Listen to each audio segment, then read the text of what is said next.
All right, so this is the second part of lecture 2.1b.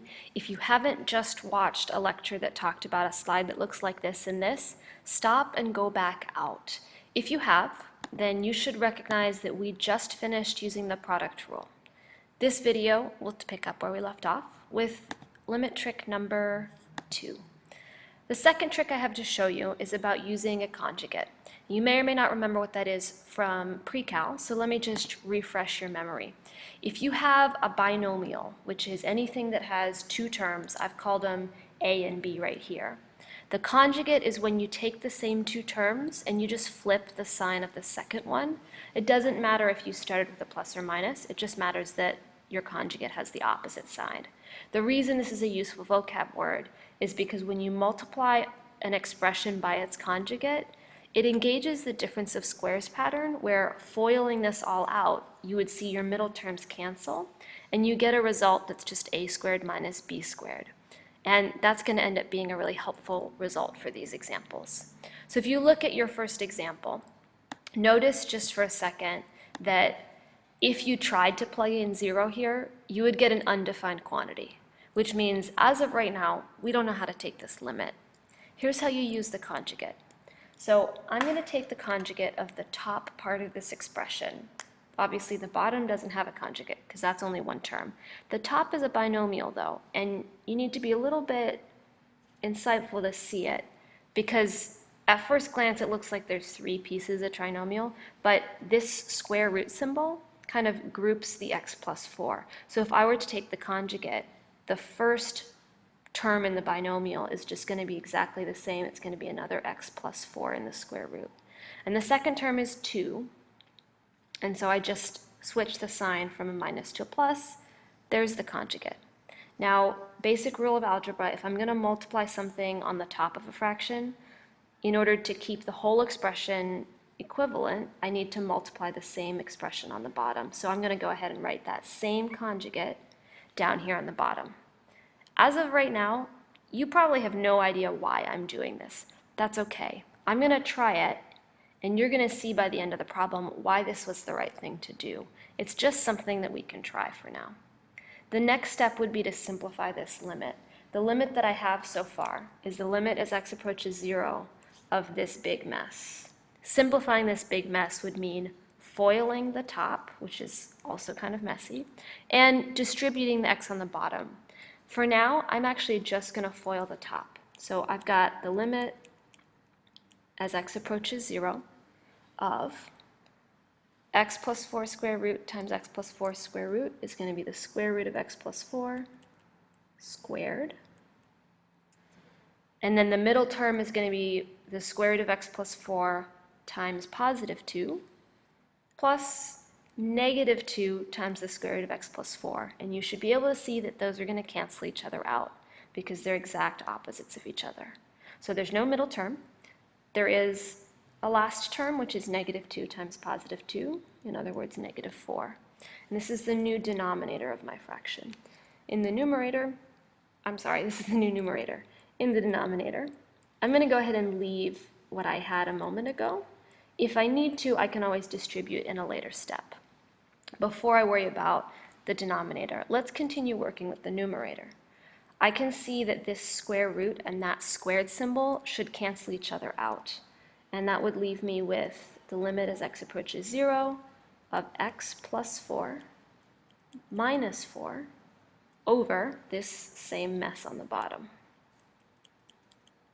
And this is where the good news might start to be apparent, because x plus 4 minus 4 is really just x. So what I really have is I have the limit as x approaches 0 of x over x times this term in parentheses. So if you remember way back at the beginning, the whole reason we had to come up with some trick for solving this limit was because we had a problem with plugging in 0. We couldn't just plug in 0 because it would have been undefined. Well, if this x right here on the bottom is what's causing the problem, I can now see a way to get rid of that x. I can cancel it out with the x on the top. And I can only do this because it's being multiplied. The bottom is factored, and because the x is the only thing left on the top. But same term on the top and the bottom cancel. Of course, canceling really means that we divide them and they equal 1, so don't forget the 1 there. And this transforms my limit suddenly into a limit that's actually very easy to solve. We've got the limit of everything that's left over is the square root of x plus 4 minus 2 on the bottom. And I can plug 0 in perfectly well to this limit because it doesn't cause a discontinuity. It just gives us 1 over the square root of 0 plus 4, which is just 4. And then, oh, that should have been a plus 2. If you see where I made my mistake, it was all the way up here. This should be a plus 2 right there. I'm so sorry about that. That was just from the conjugate. I wrote it down wrong. Anyway, back here, we've got the square root of 4, which is 2, plus 2 is just 1 over 4. And that's the answer to that limit. Don't get lost in all the algebra here. I know it's a huge mess and it's kind of daunting to think about foiling these nasty looking things. The idea of multiplying by a conjugate and then somehow being able to cancel is really the trick. And if you understand those pieces, you should be good to go. Try the next one on your own. When you press play, I'll show you my work. Great, so you just worked out this one, and you should know if you got it right or wrong based on what Edpuzzle said, but let's compare your work to mine. First step, I found the conjugate of the top, and I multiplied it on the top and the bottom. From there, when I FOILed it out, I realized that this is the expression I got. If I had to predict, I would bet a lot of people made a mistake in just forgetting to put parentheses around the binomial. So check if that's what you did. Maybe that's an easy way to understand your mistake. From there, the square root and the squared cancel each other out, which left me with x minus 4 on the top.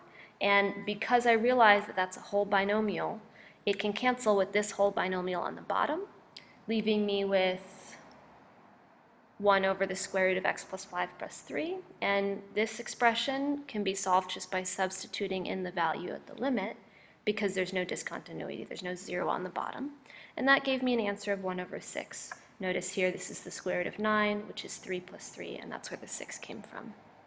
Great, let's move on. Your third strategy, and this is the last one for this lecture, is an awesome strategy that you're going to use 1,000,000 times in calculus. It's going to seem weird the first time we do it. That's okay, stick with me.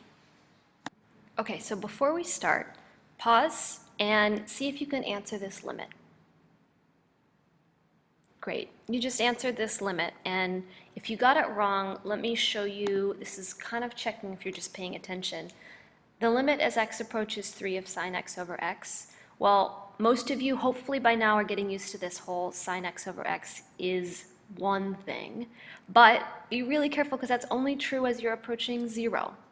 If x approaches 3, we can just plug 3 in because there's no discontinuity down here. And you have to plug 3 in, there's no other way to do this. The limit as x approaches 3 of sine x over x is sine of 3 over 3, which you can just plug into your calculator, make sure that you're in radians, and then sine of 3 is going to be approximately 0.141 divided by 3 will be approximately 0.047.